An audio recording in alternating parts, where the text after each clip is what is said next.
في هذا العام من بين حوالي 800 ألف مسلم أموا البيت الحرام لأداء مناسك الحج من أقطار الأرض ومن كل فج عميق، سنكون مع 8 حجاج قطعوا 8000 كيلومتر من باندونغ إلى مكة ليعيشوا أجمل أيام حياتهم لتحقيق حلم العمر.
Setelah haji banyak pembelajaran yang saya dapat, baik untuk saya maupun untuk anak saya.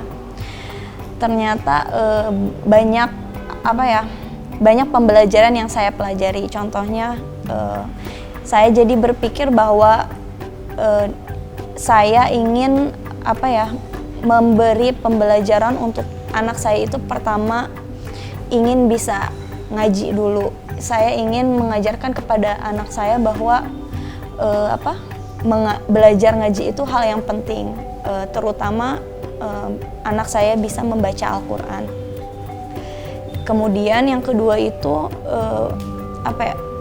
saya ingin anak saya itu bisa belajar sholat. Mungkin setiap orang tua pasti ingin ingin mengajarkan anaknya sholat, tapi saya ingin mengajarkan anak saya sholat itu bukan hanya sekedar sholat, tapi bagaimana dia memahami apa itu sholat, apa itu kegunaan dari sholat. Bahkan saya ingin sampai anak saya itu bahwa sholat itu adalah kebutuhan lagi, bukan sekedar ajaran yang diajarkan oleh orang tua atau ajaran ajaran agama dia. Tetapi saya ingin bahwa dia itu benar-benar sadar bahwa sholat itu kebutuhan untuk dia,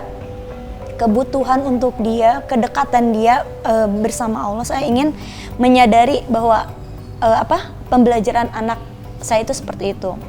Kemudian saya mendengarkan imam di Masjidil Haram ketika sholat itu sangat Masya Allah, luar biasa sekali bagaimana imam Masjidil Haram fasih dalam membaca Al-Quran, dan juga bagaimana dia bisa meresapi bacaan yang dia baca.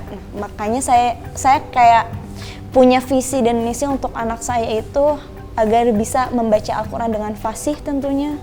Kemudian agar dia bukan hanya membaca saja, tetapi agar dia juga mengerti apa yang dia baca, apa maksud dari ayat-ayat Al-Quran tersebut. Setelah kepulangan saya ke Indonesia, kepulangan haji, alhamdulillah banyak pembelajaran dan pendidikan yang saya pelajari di sana, terutama cara mendidik anak untuk anak saya pribadi. Yang pertama, saya ingin mempelajari agar anak saya bisa bahasa Arab. Selain dia bisa berkomunikasi terhadap orang-orang di negara timur, saya ingin anak saya memahami apa yang dia baca setiap harinya, yaitu kita sebagai muslim selalu membaca ayat-ayat Al-Quran.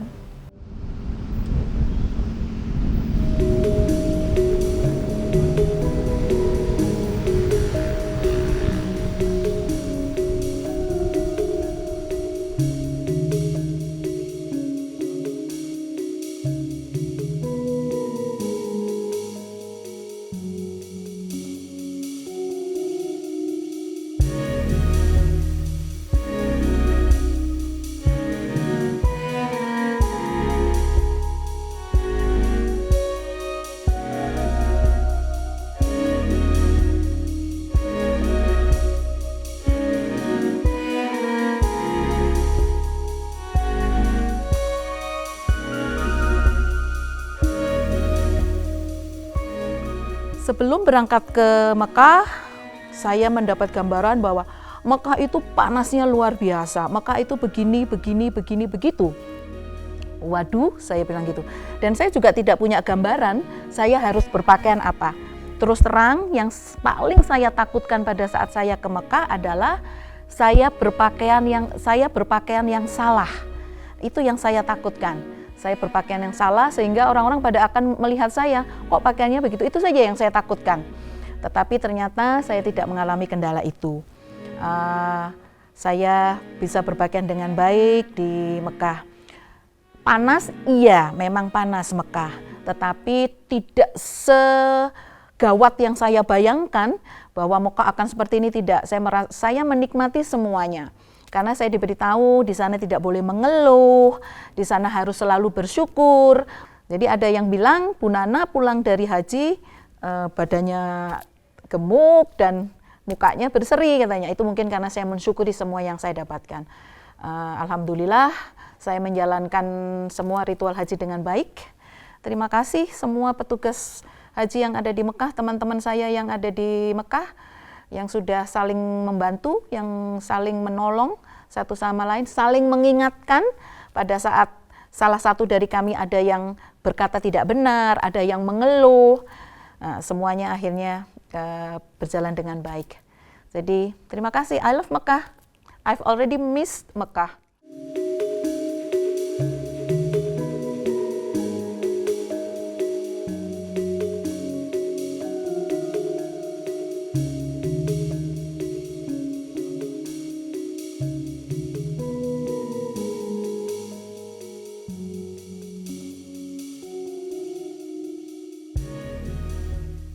Mengenai anak-anak saya, kebetulan anak saya adalah perempuan semua.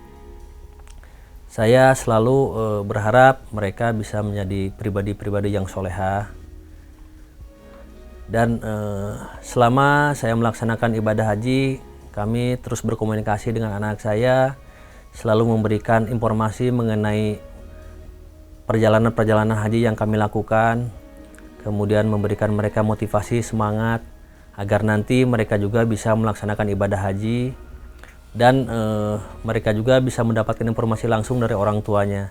Ya mungkin selama ini juga mereka memperoleh informasi tentang perjalanan ibadah haji dari rekan-rekannya, dari saudara-saudaranya atau dari guru-gurunya di sekolah. Selama ini kami sering berdiskusi dengan anak kami, mereka semuanya sebetulnya tertarik, mereka berharap di kemudian hari setelah dewasa mereka bisa melaksanakan ibadah haji. Yang kedua, tentunya selama melaksanakan ibadah haji di Mekah, di Madinah, di Padang Arafah, saya selalu berdoa tentunya buat anak-anak saya. Karena bagi saya, anak saya adalah amanah dari Allah yang harus saya jaga sebaik-baiknya. Tentunya saya berharap dalam doa tersebut anak-anak saya selalu dijaga oleh Allah Subhanahu wa Ta'ala, selalu diberikan kesehatan, kelancaran dalam setiap aktivitas dan sekolahnya, kemudian kelancaran dalam usaha, dalam rezekinya, juga diberikan jodoh yang terbaik yang bisa menjadi imam buat anak-anak saya nanti. Suatu saat juga siapa tahu nanti anak-anak kami juga bisa melaksanakan ibadah haji dan juga bisa merasakan apa yang kami rasakan, sehingga apa yang kami cita-citakan berdua juga bisa terwujud dalam membangun rumah tangga yang sakinah, mawaddah warahmah, dan istiqomah dalam melaksanakan ajaran-ajaran Islam. Tentunya saya berharap anak-anak saya semua bisa melaksanakan ibadah haji. Mereka semua menjadi haji yang mabrur. Tapi sih saya sendiri inginnya mereka melaksanakan ibadah haji dengan pasangannya nanti ketika mereka sudah menikah, sehingga bisa merasakan suka dukanya berangkat ke tanah suci melaksanakan ibadah haji dengan suami-suaminya, dengan pasangannya. Tapi tentunya kalau ada rezeki, saya juga ingin mengajak mereka untuk melaksanakan ibadah umroh terlebih dahulu, sehingga mereka bisa melihat dengan mata kepala sendiri, punya pengalaman sendiri bagaimana indahnya kita melaksanakan ibadah di tanah suci, kemudian bisa melihat tempat-tempat yang bersejarah, tempat-tempat di mana Nabi Muhammad SAW dilahirkan, kemudian tempat-tempat yang sering mereka dengar baik dalam pengajian ataupun dari guru-guru di sekolahnya. Detail haji itu cukup berat, sehingga kami harus menjaga ibadah kami, Istiqomah mungkin. selalu istiqomah dalam beribadah, selalu rajin, kemudian juga menjaga perkataan dan perbuatan kami, karena haji yang sesungguhnya adalah setelah selesai melaksanakan ibadah haji. Jadi apa yang kami lakukan di Mekah, kemudian kita ke Madinah, itu adalah suatu pembelajaran buat kami agar kami bisa melanjutkan ibadah-ibadah kami di tanah air seperti halnya apa yang kami lakukan di tanah suci bersama keluarga kami. Ya. Jadi tentunya kami harus mempertahankan kehusuan dalam beribadah, kemudian aktivitas beribadah kami juga harus kita jaga terus agar selalu istiqomah, agar konsisten, sehingga hasil dari ibadah haji itu betul-betul terasa di kehidupan kami. Satu lagi mungkin Pak ya, saking sudah saudaranya ya, ini cerita lucunya aja, saya itu sampai dibilang teman sekamar saya itu adik kakak, padahal tidak pernah bertemu, tidak pernah berkomunikasi, tapi ketika tiba di sana banyak orang yang menyangka kami itu adik kakak gitu. Itu mungkin sisi lucunya ya. Jadi Alhamdulillah selama perjalanan ibadah haji kemarin kami mendapatkan saudara-saudara baru di sana. Jadi hampir semua yang ada di rombongan kami sebelumnya kami tidak mengenal. Tetapi setelah kami melaksanakan ibadah haji bersama-sama, di mana dalam satu kamar kita ada beberapa orang berbarengan, kami di situ berbagi segala macam hal, kegiatan, segala suka dan dukanya kami bersama-sama ya, bercerita, saling membantu. Apabila ada yang sakit kita saling mengobati, apabila ada yang mulai malas beribadah kita saling menyemangati, ada yang sakit juga ada kita yang sakit bantu. kita bantu, kemudian kita carikan obat-obatannya, kemudian kita siapin makanannya. Yang sepuh juga bisa kita bantu ya. Bisa kita bantu di sana. Alhamdulillah semua menjadi saudara buat kami. Semua menjadi saudara. Kami selalu bersama-sama berdoa agar silaturahmi ini tetap terjaga, dan kami juga ingin setelah kegiatan di Tanah Suci kami akan ada pertemuan-pertemuan rutin yang bisa mempererat tali silaturahmi kami. Kemudian kami juga saling mendoakan semoga kita bisa sama-sama menuju surga. Kami beribadah sama-sama, kita tahu suka dukanya bagaimana beribadah di sana, bagaimana beratnya selama menjalankan ibadah haji ini, sehingga kami mungkin nanti juga akan saling mengingatkan kalau ada teman-teman kami yang mungkin udah mulai malas beribadah. Kita akan mengingatkan bagaimana kita susahnya dulu melaksanakan ibadah haji.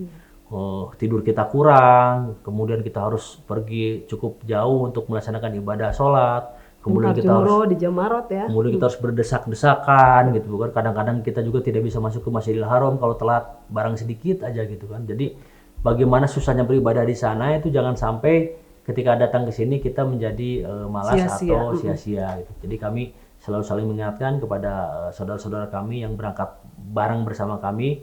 Insya Allah tali silaturahmi akan tetap kami jaga.